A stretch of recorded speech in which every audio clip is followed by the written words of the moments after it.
Hi, I'm Madison Raber, and today we're going to be breaking down how I made roughly $100,000 in 18 months flipping hunting land, and how that you can possibly utilize the same strategies for yourself in the future. For those of you that don't know who I am a timber consultant that works with landowners who are looking to do a timber sale and help them get top dollar every time. And I am also a pretty big finance nerd and love to look at different ways of making income and having side projects that are bringing me money. And so I recently watched a series by Bill Winke called Dream Farm, and I'll leave a link to that. You guys can check that out as well. But that inspired me to create my own video on just sharing how that I've been doing the very similar thing to what he's been doing, and how well it's worked for me, and how this is something that potentially you could utilize for yourself going forward. So for this, we're gonna have to go back to, I believe it was 2018. At the time, I was just working in the woods myself. I was a timber cutter and was cutting timber, and came across a guy that showed up on our job and was curious about some land that was potential for sale, and was telling me about it and wanted my opinion on the value of timber before he went and put an offer in. So I decided to run down and check out the property with him the following weekend and see if there's any timber value there. A long story short, he ended up not buying it, but this particular piece is 55 acres in southern Ohio, and it had a lot of timber on it and some very big mature timber, and it looked like a pretty good deal on paper, but it wasn't something that I had done before, so I was pretty nervous about buying a piece like that and knowing how everything would work out. So I ended up not buying it. I told an investor buddy of mine that was looking for land about the deal. He ended up purchasing it. We ended up logging the timber out, but through that process, realized how much money he made on that one deal. He basically covered 50% of the cost of the land with what he got out of the timber, and then he went and sold the property for exactly what he paid for it, 10 months later. At that point, I decided if any of those deals came to me again, I would never pass one up. I would always find a way to buy it, regardless of financing. As luck would have it, about 2 years later, we were working in northern Ohio this time, and I came across a potential lead and decided to go check it out. This was only 12 acres, but that area had a lot of good walnut. And sure enough, this property had some fantastic timber on it. And on that little property, there was approximately $30,000 of timber, or what I figured would be $30,000 worth of timber on it. The asking price was $116,000, and to be honest, at the time I did not have the money to do that. So I told myself that I wouldn't pass another one of those up. So I talked to some family members, and my plan was to take a loan from several different family members, scrape together the down payment, which I was able to do for commercial lending, put the money down, cut the timber, and with the down payment that I would get out of the timber, I figured it would roughly cover it and pay everybody off and move forward. Now that was pretty risky. Not sure that I would do that again. It was honestly very stressful, but we made it happen. We purchased the property, and went in and did a timber harvest directly thereafter, and it netted almost exactly $30,000 to the penny. So that worked out. I was able to pay all the family members off within a couple of weeks, and from there we just had to make it was a pretty small loan. We just had to make a small monthly payment. We were able to do that just out of our income. But I also realized at that point that that's not something I want to do again. It's amazing how that when you have, we also owned our primary residence, so to make 2 payments at the same time, while doable, it just takes away from other areas, and it's not something I wanted to do again. When we first purchased that property, we weren't sure what we were going to do with it. We originally were going to keep it for a period of time, but we ended up deciding to sell it after around 9 months.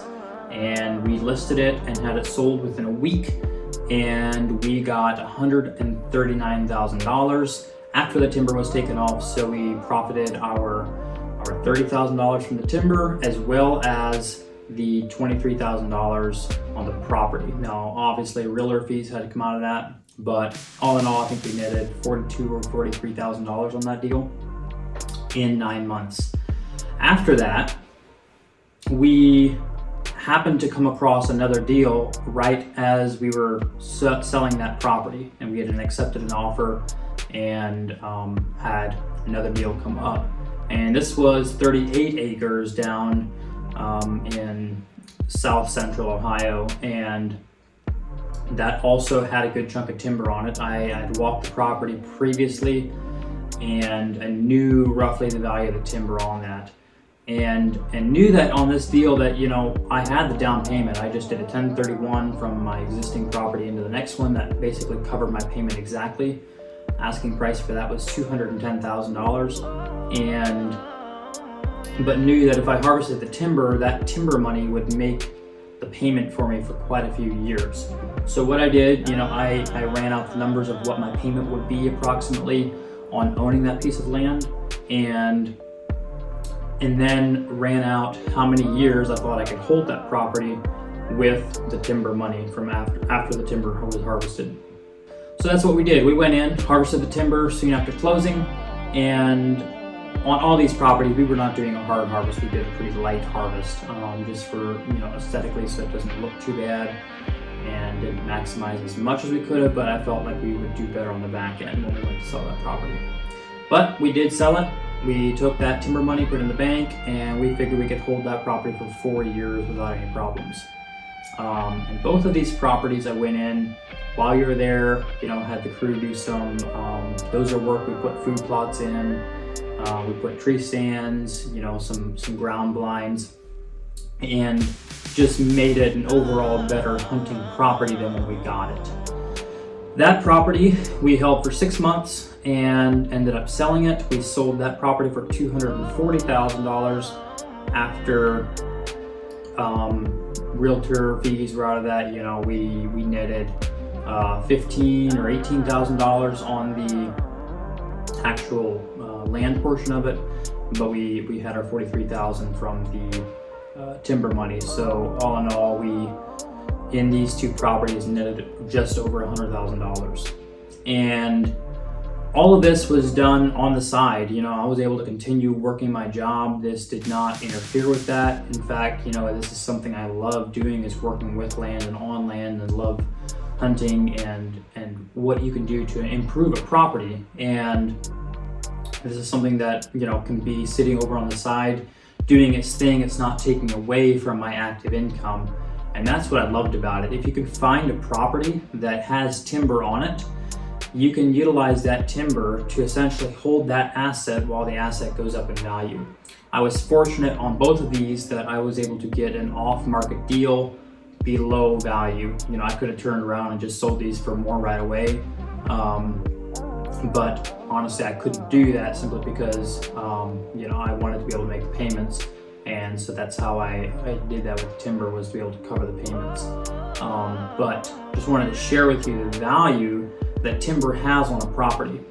And it's important to not go in and just completely destroy a woods. I've seen guys do this, and it just doesn't work out. You're not going to get as much as you should out of the land because there's no timber value left on that property.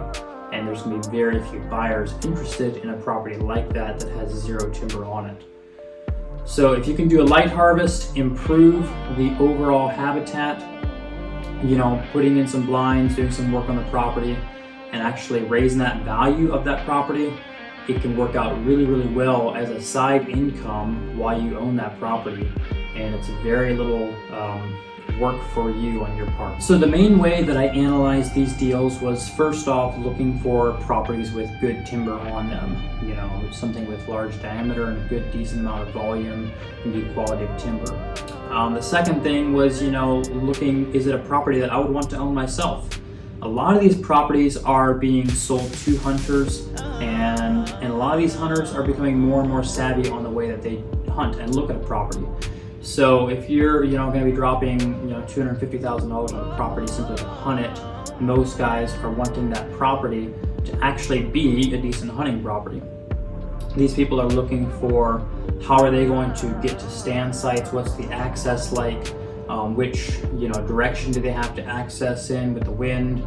There's so many different aspects of this that these guys are looking at, and I just simply look at a property myself. Would I want to own this property? And how does it look from the road? Just kind of that initial gut reaction when you pull into a property.